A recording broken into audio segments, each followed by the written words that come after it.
Good morning, ladies and gentlemen, and welcome to the Cabra Vale Diggers 2023 Remembrance Day Commemoration Service. Today's service will be conducted by a collective group of students from Cabra Vale High School, Cabramatta High School, Canley Vale High School, Patrician Brothers College, and I'd also like to acknowledge the support from St John's Park High and the students here with us today. Ladies and gentlemen and students, this morning I'm very pleased to introduce from the school's leadership team Maxwell Kai from Cabramatta High. Maxwell was elected by students and staff as the 2023-24 Cabramatta High School Boys Captain. He's been the student leader in the Student Representative Council for 2 years. He's been a state finalist in the mock mediation competition and represented the school at the Model United Nations Assembly. I'd also like to introduce Carolyn Quach from Canley Vale High School. Carolyn was elected also by the students and staff as the 2024 Canley Vale High School Girls Captain. She's a recipient of the Harden Miller Scholarship for Girls and aspires to work in the health field at the end of school. Ladies and gentlemen, it's my pleasure for the first time to introduce the MCs this morning, Maxwell and Carolyn.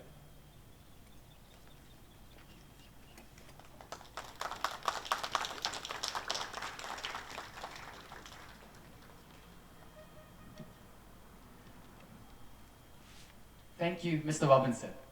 It is our honor to be here today. I call upon Officer Commanding 142 Signal Squadron, Major Jonathan Bros, to post the catafalque guard. Ladies and gentlemen and students, the catafalque guard is provided by men and women from the 142 Signal Squadron, 8th Regiment, Australian Army with their guard commander. Please be upstanding for the posting of the catafalque guard.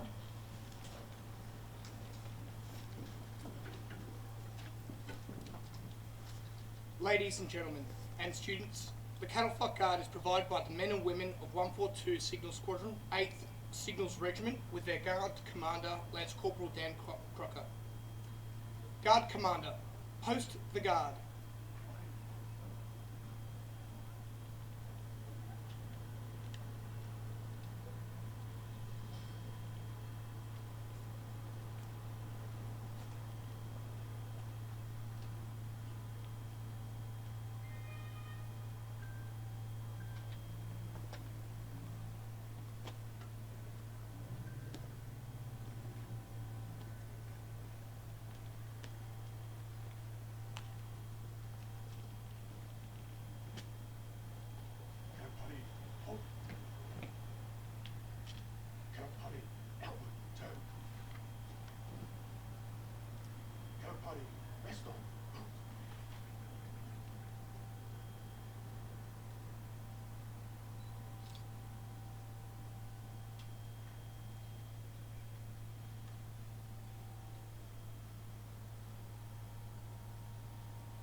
We now welcome Jai Shepherd from Cabramatta High School to give the acknowledgement of country.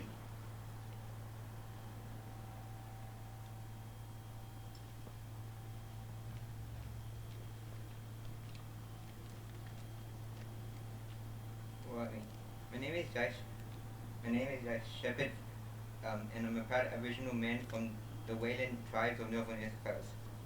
Ladies, gentlemen, and students, I would like to acknowledge that today's Remembrance Day commemoration service is being held on the country of the Kabigo people of the Darug Nation, and to acknowledge the ancestors who have been the traditional owners of this country for thousands of years.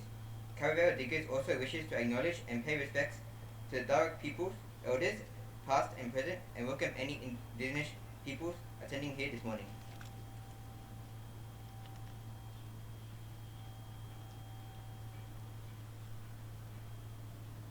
Ladies, gentlemen, and students, we will now move to the opening address.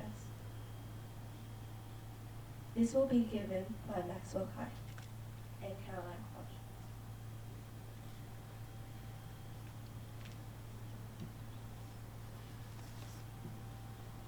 The Remembrance Day Service this year commemorates 105 years since the end of World War I. This Saturday, at the 11th hour, on the 11th of November, we pause to remember over 60,000 Australians who never returned from the First World War. The Australian sacrifice in the First World War was the greatest our country would ever pay in wartime.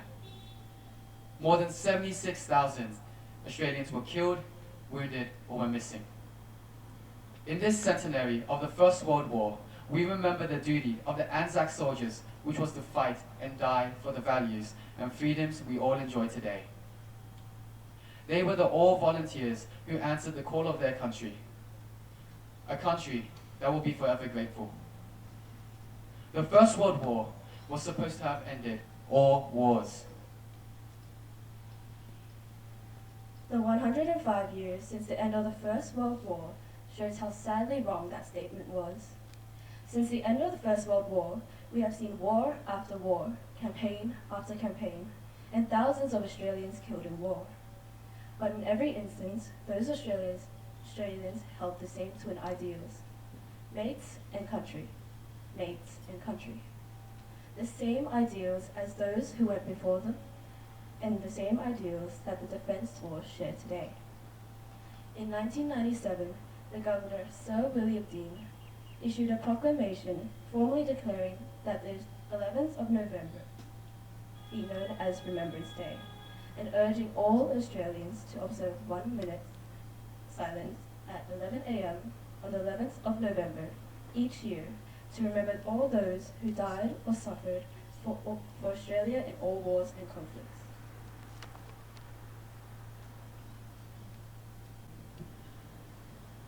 Ladies and gentlemen and students, at this time we will commence the wreath-laying ceremony.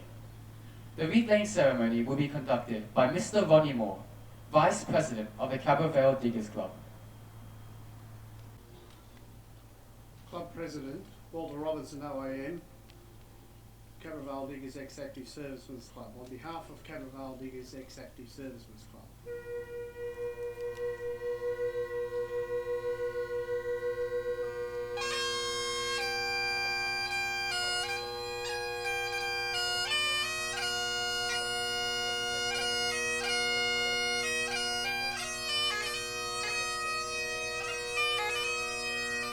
Officer Commanding 142 Signal Squadron, 8th Regiment, Major Jonathan Droz, on behalf of Australian Defence Forces.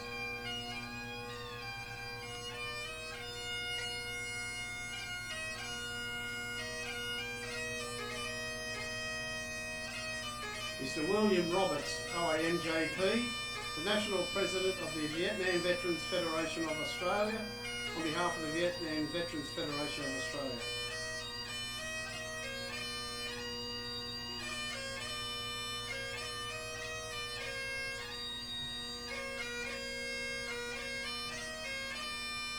Mr. Sheridan O'Brien, on behalf of the World War II veterans, the Diggers.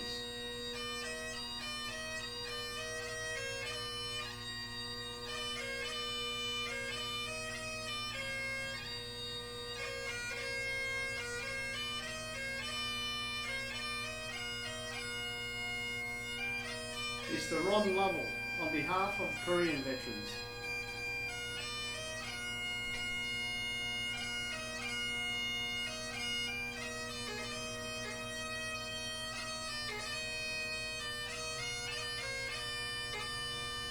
Mr. Ken Lee, on behalf, in memory of the late Barney Moore, 2nd Australian Infantry Battalion.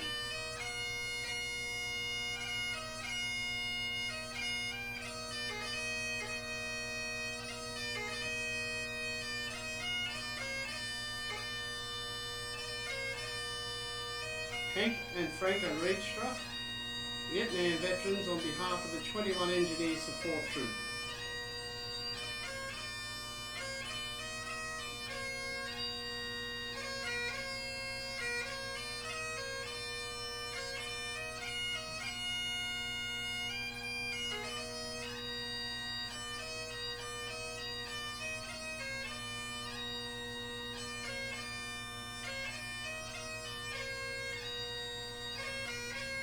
Mr. Lawton Fox, in memory of the Battle of Coral, Balmoral.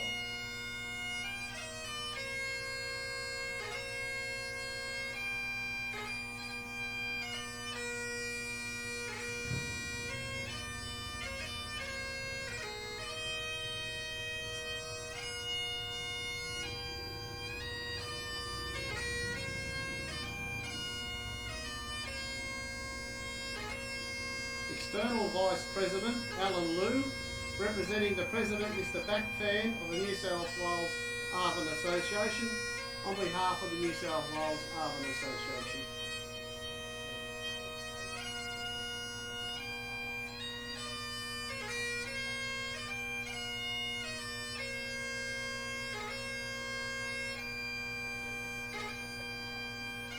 Sergeant Paul Luzak, representing Superintendent Michael McLean, on behalf of Fairfield City Police Command.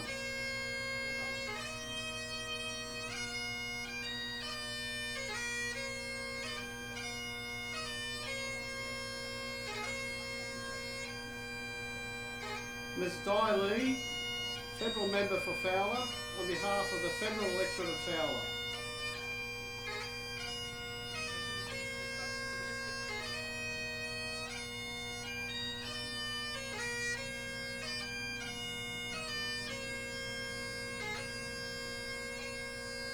Mr. Trivo, MP, State Member for Cabramatta, on behalf of the Cabramatta Fairfield Electorate.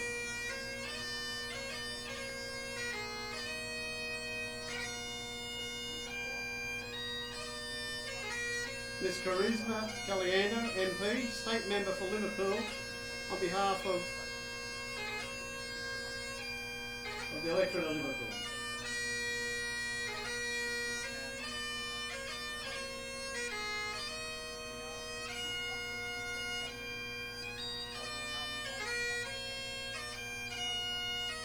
Mr. Kevin Lamb, Councillor, representing Mayor Fairfield Carboni, on behalf of Fairfield City Council.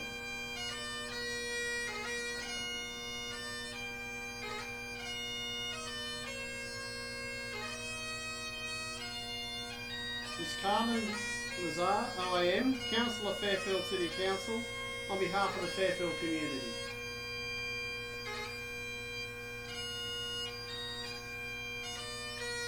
Principal Peter Wade, Patrician Brothers Fairfield, Acting Principal Effie Niarchos, Candyvale High School, and Principal Lachlan Erskine, Cabramatta High School.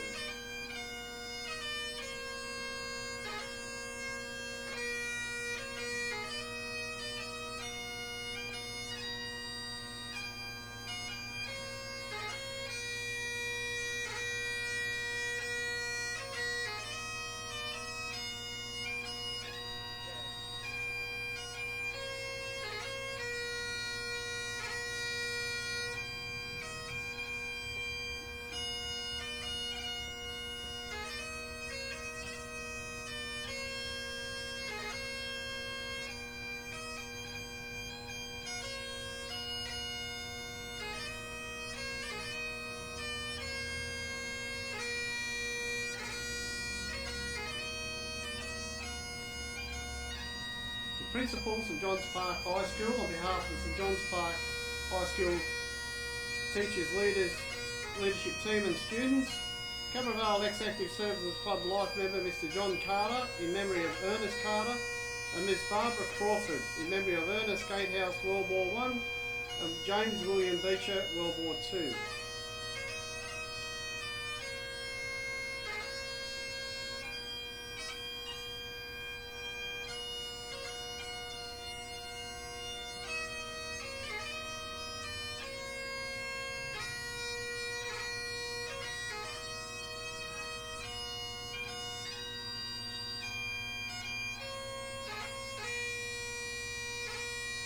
Mrs. Leslie Fair, in memory of Keith Fair. President Son Brown, Sydney Young T Young Dragon and Lion Dance Association, on behalf of the Sydney Young T Tong Dragon and Lion Association. And President Trong Dong, New South Wales Vietnamese Elderly Friendship Association, on behalf of the Vietnamese Elderly Friendship Association.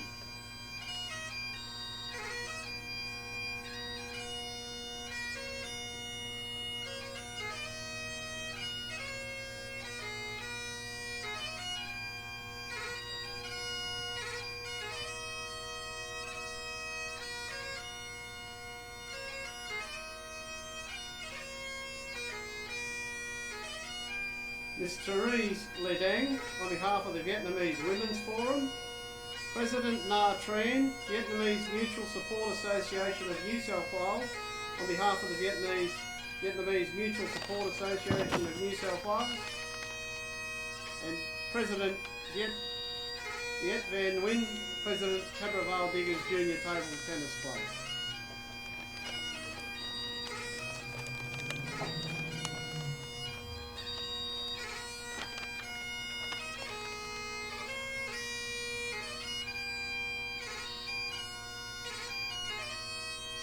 Club Life member. Oh, excuse me.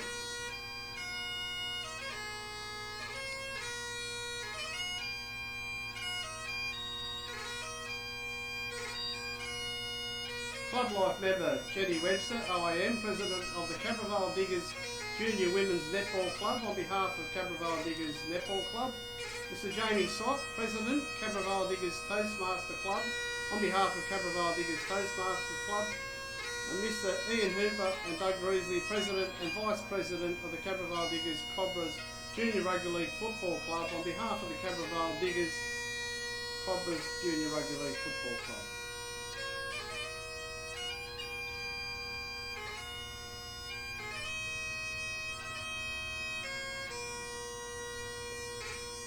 Mr. David Bernasconi, President of the Cabravale Diggers Cricket Club, on behalf of the Cabravale Diggers Cricket Club.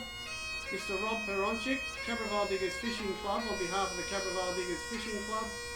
And Miss Colleen Leonard, President Cabravale Diggers Lady Auxiliary Club, on behalf of the Cabravale Diggers Ladies Auxiliary.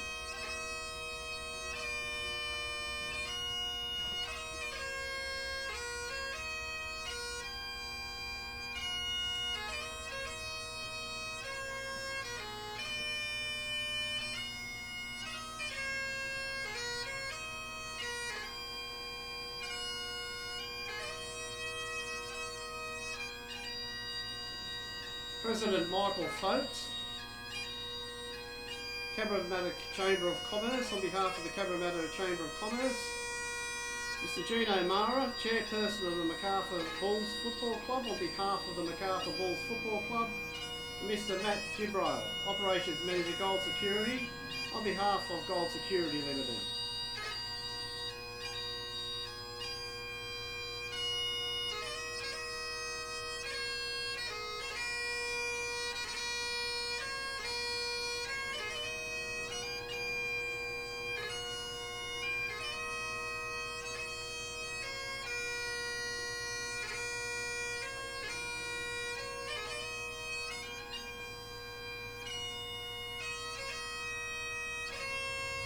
Students from Miller Technology College, on behalf of Miller Technology College. Students from Fairvale High School, on behalf of the students from Fairvale High School. The students from Surdon College, Maryland, on behalf of students from Surdon College, Maryland.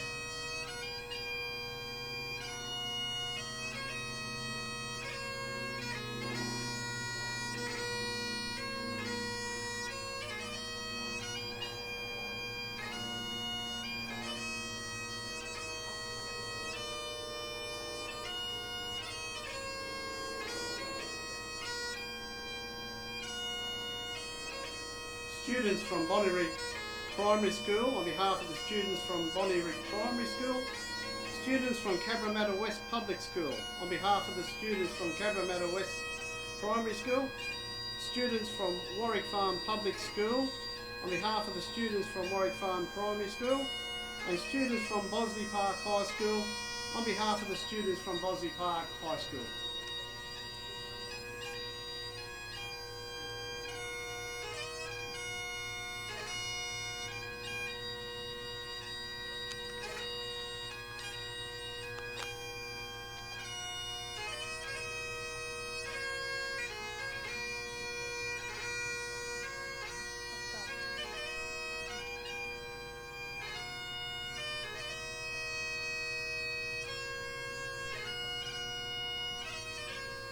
Ladies and gentlemen, if anyone else would like to lay a floral tribute or any other tribute, please do so now.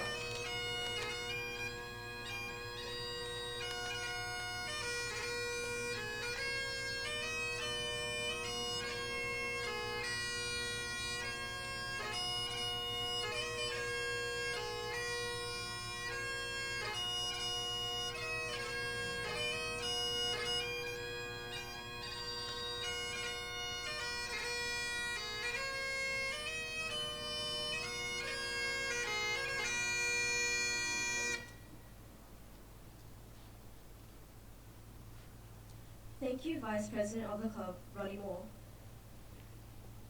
Ladies, gentlemen, and students, shortly I'll ask those who can to be upstanding for the ode, the last post bugle, the sacred silence, and the rouse bugle. The last post ceremony will be read by Maxwell Kai from Cabramatta High School, and the bugler is Thomas Cramp from Patrician Brothers, Fairfield.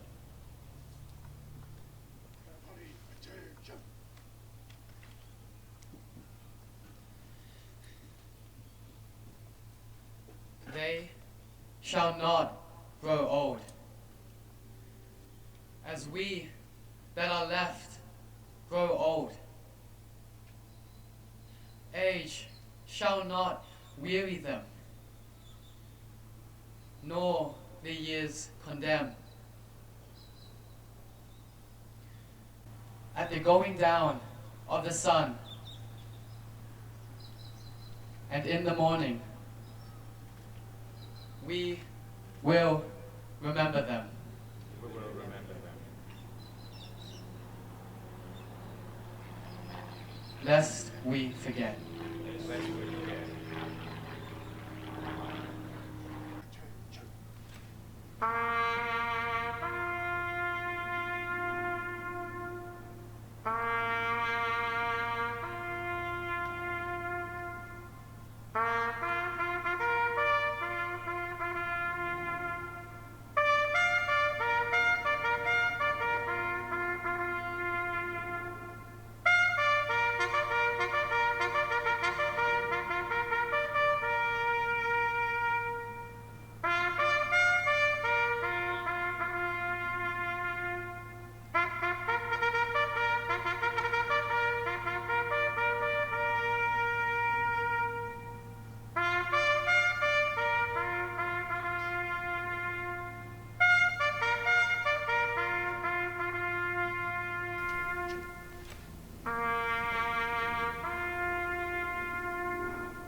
Please remain standing for those who can.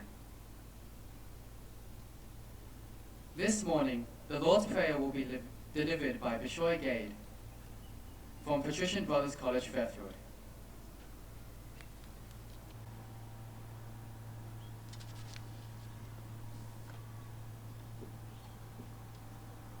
The Lord's Prayer. In the name of the Father, and of the Son, and of the Holy Spirit. Our Father, who art in heaven, thy kingdom come, thy will be done, on earth as it is in heaven. Give us this day our daily bread, and forgive us our trespasses, as we forgive those who trespass against us. And lead us not into temptation, but deliver us from evil. Through Jesus Christ our Lord, for thine is the power, the kingdom, and the glory, forever and ever. Amen.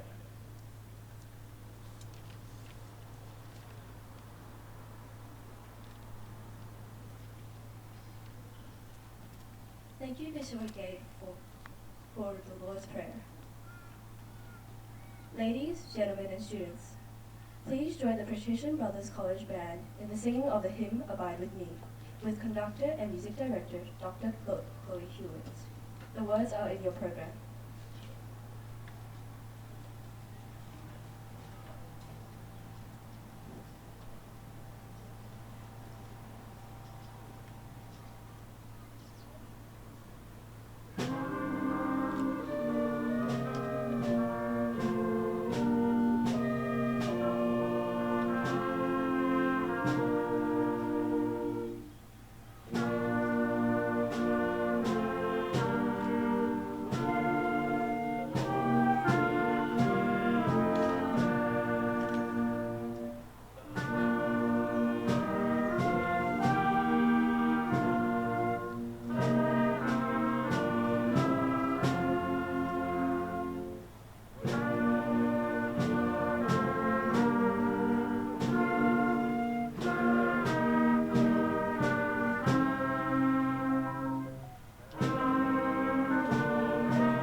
Thank you, Patrician Brothers College Band.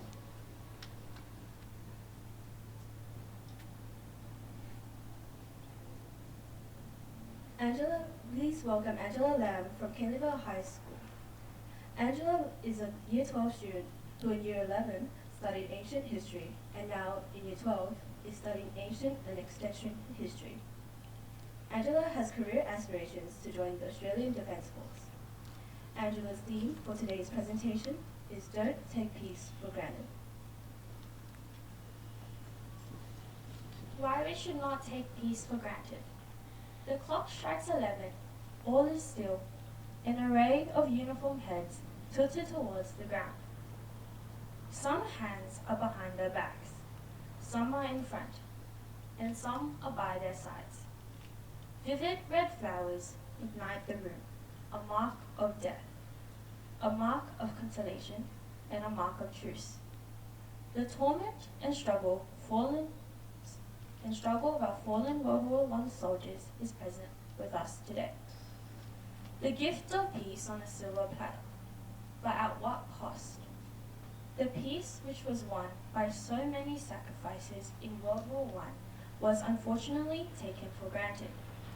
Thus, more lives were lost in World War II, in the Korean War, the Vietnam War, in Iraq, in Afghanistan. Now we are constantly grappling with the disturbing state of the world. We are lucky to have peace and to be able to live in a war-free country. Although the days of World War are over, there are still war that continues in other countries. In Syria, Israel, Palestine, Ukraine, Iraq, and so many more. It is not that countries want to fight. However, some countries must fight back, because if they don't, they will lose their rights, their freedom, their homeland. For example, in Ukraine, people are putting their lives on the line in the defense of freedom, opportunity, and their children's future. Many of us fled our home countries because we sought peace and to escape from war. And many of us come from families who have taken refuge here in Australia to live without fear of the horrors of death. Sure, nowhere is safe because there will always be someone who will do horrible things. However, we as Australians can live in peace away from the theatres of war. We have remembered and commemorated lives that have been lost and sacrificed for us, for the sake of peace and for the sake of our country. What does Remembrance Day truly mean to you? Does it mean a day to celebrate the end of a war? Or a day to remember those who have sacrificed their lives for our country and our allies? It is true, we should be grateful for the end of a war, because those who were still standing can finally rest. However, it was not easy on them, fighting for years and coming back, having to adapt to society again, with many traumatized by the experiences of war. Last week, I attended Peace Day, and a women's rights activist shared her story about escaping her homeland, Iran, because of the war in her country she was born. She was grateful to her parents escaping because she was able to grow up in a peaceful life away from the horrors of war, even though she had left her homeland. Now she fights for the rights and peace amongst all. This shows that peace is not something we should take for granted, because we do not have to live in fear every day.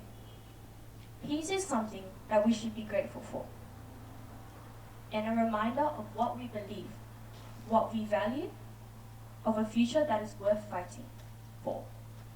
We can't change what is happening all over the world, and we can't stop it either. But today, on Remembrance Day, and every day that continues, we should be grateful for all the brave men and women who have sacrificed their lives and the peace we were gifted. Not only on days like this, we should remember all those who sacrificed their lives and the peace we were gifted, but every day that continues, because we live in peace others fought to preserve. As a nation, on Remembrance Day, we say thank you to over 100,000 Australians who gave up their lives for us, because we owe a debt that can never be repaid. Peace is a gift from the soldiers, and gifts should never be taken for granted. we have shared an obligation to raise our voices for peace. Today is Remembrance Day, and it's time we stop taking peace for granted. We will remember those who have died and suffered for us, now and forever, lest we forget. Thank you.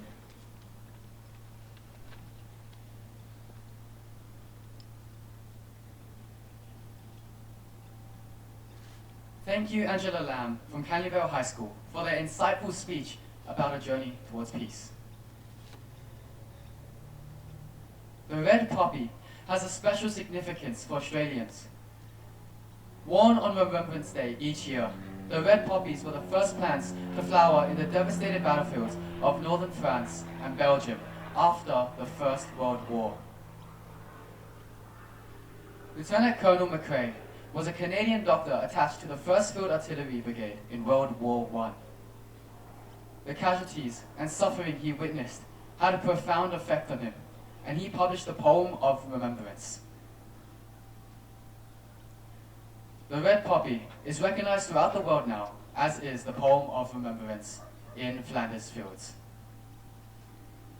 I would now like to invite Catherine Dung and Mina Fan from Canleyvale High School to recite the poem of remembrance in Flanders Fields.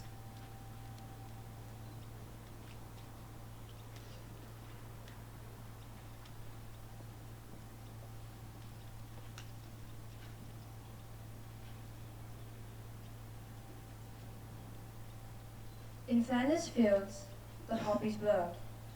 Between the crosses, row and row, they mark our place, and in the sky, the larks, still bravely singing, fly scarce heard amid the guns below.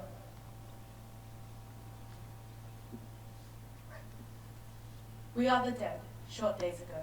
We lived, felt dawn, saw sunset glow, loved and were loved, and now we lie in Flanders Fields. Take up our quarrel with the foe. To you from failing hands we throw the torch. Be yours to hold it high. If ye break faith with us to die, we shall not sleep. The poppies grow in Flanders Fields.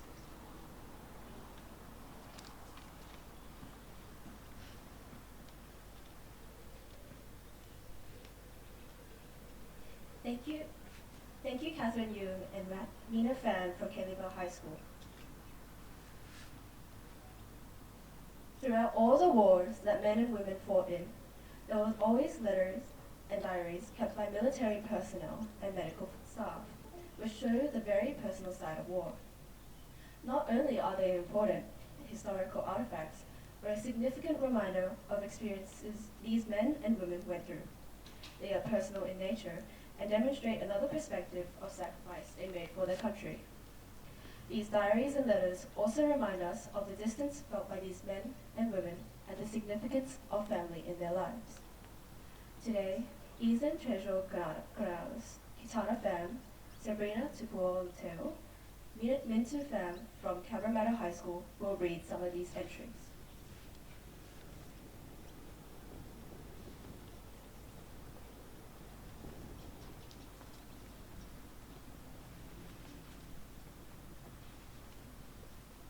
In the Trenches, a First World War Diary by Pierre Minot. Among the soldiers was my grandfather, Pierre Paul Anton Minot, 26 years old, the father of two, a surgeon in the 43rd French Colonial Infantry. He kept a pocket diary that described his experiences. He was educated, sensitive, and articulate, with a great appreciation for the beauty of the French countryside, and great sorrow at the devastation caused by the war. Pierre wrote reassuringly to his wife, Dora, who was English, living in England on Martin's Farm, a small property that they had rented near Greatley, Hampshire.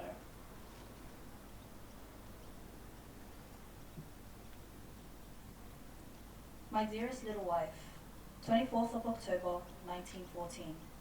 Lacking all other paper, I must send one of these postcards, which I have kept preciously so far. We have moved back from the front trenches at last, and have now had 2 days' rest, which has seemed to us like heaven. I, for one, feel a lot better for it. We shall soon move again northward, I believe, where a good deal of fighting is going on. Do you know that since September 22nd, I have received nothing whatever as letters? I wonder if you ever received my letters. I send one every 3 or 4 days. I wish to know how you are, and my 2 boys. Take care of yourself, darling, and keep good hope. Our suffering are soon forgotten when we get a little rest and good living. 1,000 kisses from your loving husband.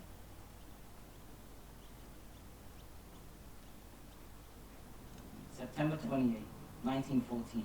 Everybody outside in battle dress. Hardly was I in bed and beginning to feel its warmth and go to sleep. Then I believe I hear a voice, a peremptory order coming from outside in the street. And as if getting an electric shock, I jump out of bed. Everybody outside in battle dress, says the voice. In 2 minutes, I am outside, equipped with my knapsack on. My squad bumps into each other in the narrow stable where we were encamped. The men feel for their packs and their guns. The shadows are counted. The captain swears and grumbles. Finally, we are ready. In silence, the column starts out. We renew our advance toward the cannon thunder. En route, I distinguish shadows in the grass, in the ditch. I see an artilleryman stretched out on his back, his comrades unbuttoning his jacket. I hear the raucous squeal of his rapid breathing. We pass on. 100 meters further on, heart-rending shrieks pierce the air. It is the man over there in the wet grass who cries out in pain. This time, I am choked with emotion. The sight of the wounds of those young men lying on stretchers, that's nothing but those horrible shrieks. We arrive at a charming hamlet, huddled in the poplars along the Somme. It is Suzanne, our stationing for the battle. The trenches are nearby.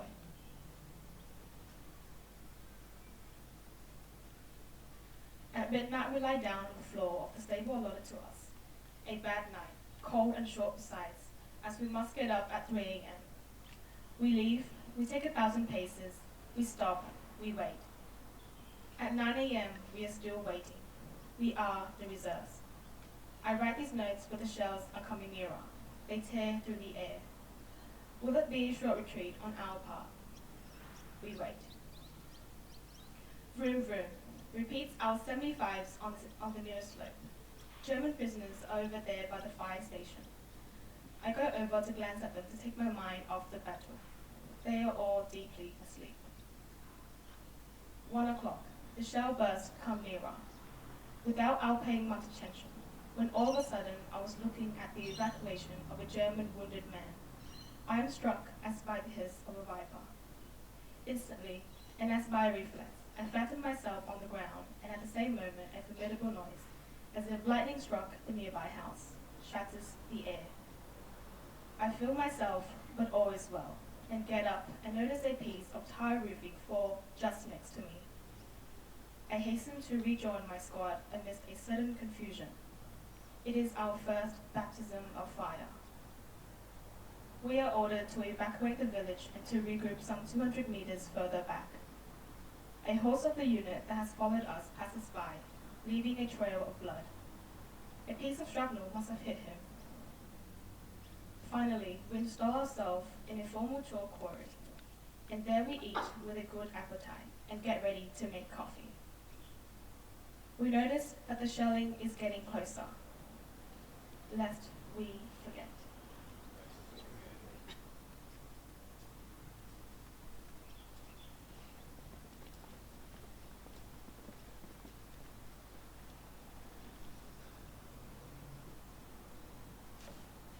Thank you, Ethan Treasure Granades, Kitana Pham, Sabrina Tupuola Deo, and Mintu Pham.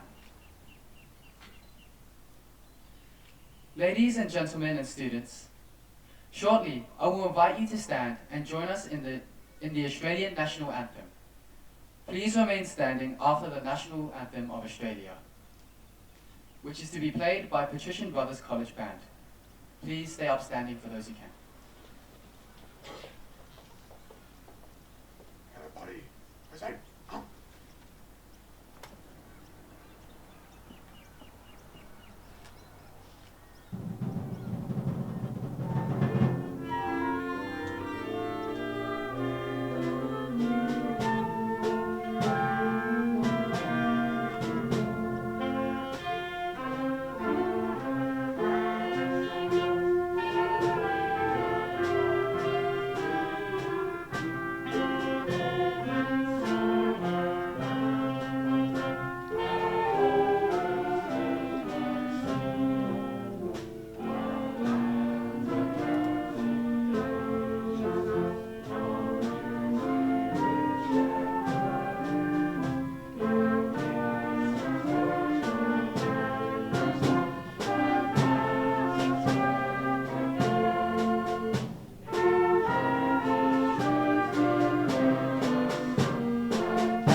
The club president, Mr. Walter Robinson, OAM, will now dismount the guard and give the closing remarks.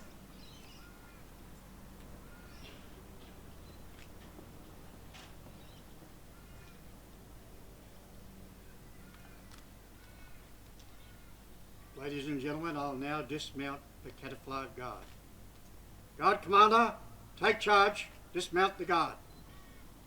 Everybody, inward, sir. Cannon party! Right. Ladies and gentlemen, please show your appreciation to the men and women from 142 Signal Squadron.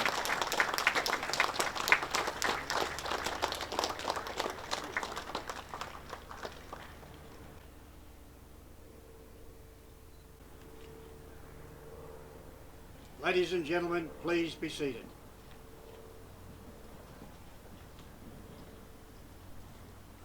This brings us a conclusion to this morning's ceremony. This morning has been the first time ever for Cabral Vale diggers to hand over to our student representatives and local schools. This morning's ceremony shows the interest. Thank you. I think they have done an exceptionally great job. But it shows the interest that our young Australians have in remembering and commemorating the history and the service of those selfless heroes who sacrificed so much so that we can enjoy the peace and the security that we do here today. This morning has been excellent, as I've said before, and I'm sure the students, the teachers, the parents, everybody here would be so proud to see the schools and the individual achievements here this morning. It has been nothing but exceptional. I'd like to especially thank the students and staff from Cabramatta High School, the students and staff from Canley Vale High School, and the students and staff from Patrician Brothers, and the music. The music was outstanding. I'd also like to thank the students and staff from St John's Park High School, and I acknowledge Miller Technical College, and thank you very much, students and teachers. This concludes this morning's service, and again it's my pleasure to invite you all back to the Space Centre upstairs for a small function where we'll do a number of other awards and a light lunch. Ladies and gentlemen, I thank all the students in particular for their outstanding work here this morning. It's been great. I think we should acknowledge that. That concludes our service. Thank you.